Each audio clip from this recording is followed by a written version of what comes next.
Hello and welcome to the Women in Leadership Archives YouTube channel. My name is Casey Terry. I'm a graduate assistant here at the WLA. April is National Poetry Month. Mundelein College had a variety of publications which highlighted the literary work of its students. The MundeleinReveiw was a quarterly publication which gave students an outlet to display their literary arts, including sketches, short stories, prose, and poetry. In this video, there will be readings of several poems from the run of the review that reflect Chicago and the spring season. Sit back, relax, and enjoy the art. Fog Over the Avenue by Mary Jane Sheridan, 1939. The lake. Yesterday, a shimmering infinity with sails and foam and soaring winds. Today is only a sound. The muffled roar of waves, the wail of foghorns, banshee-like, a few sad voices, lost in a runaway cloud.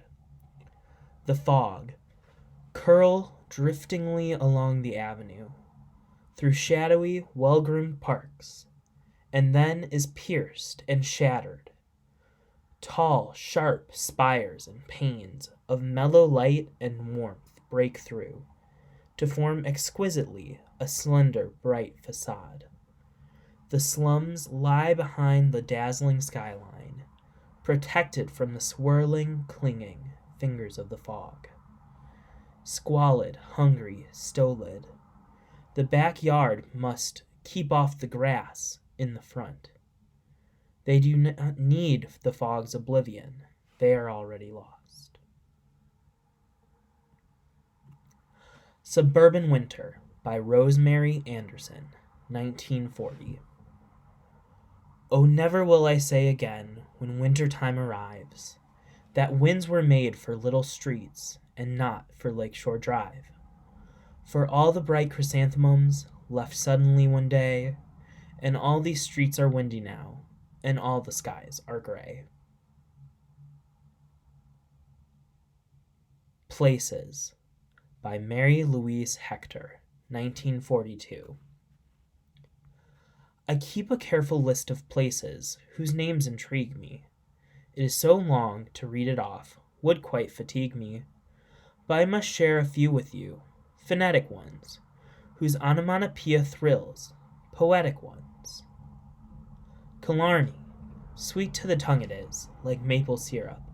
It sounds of Erin, breaths of brogues, gay as a cheer-up. Sing-chang employs the nose to say it rightly. It twangs of chopsticks, bowls of rice, and Chinese sprightly. Tarrytown begins a line of stress, trochaic, and brings to mind some characters, a bit archaic. Monticello, with its L's, it's quite euphonious.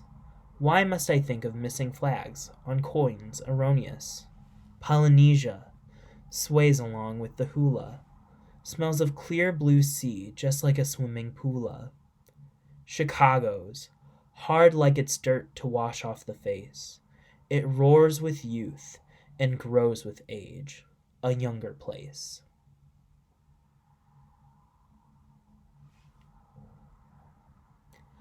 Ballad of the Illinois Lake by Mary Louise Hector, 1943. The lake is silent this requiem day, moving its long gray hand unconsciously along the beach, watching the ridges of sand, but blind to them, it is listening to chanted words that weep. In loneliness it hears them, words concerning those who sleep. Asleep, asleep, the gray hand counts. The valiant men who came, marked thrice with the signs of the cross, to kneel around the vigil flame of the long Midwestern fields. Asleep, asleep, Marquette, before I knelt to see his new eyes closed, I watched him walk this shore. He lived in ice-held winter 2 leagues. From here I heard him say, the Mass of Mary Immaculate on a white December day. Asleep, asleep, how soon relaxed young Bishop Quarter's hands. He was of St. Joseph's trade, who's raised strong buildings on prairie lands. To Spring a Complaint by Ruth Casey, 1946. Oh, you were young in March time, when you tangled in your hair all the ribbon winds they ever offered at a fair. And I loved you in the March time, when I took you by the hand, led you trembling through a city that you could not understand. Oh, you needed me in March time, spending coins you'd never spent, but now with April's sureness, you are cruelly competent.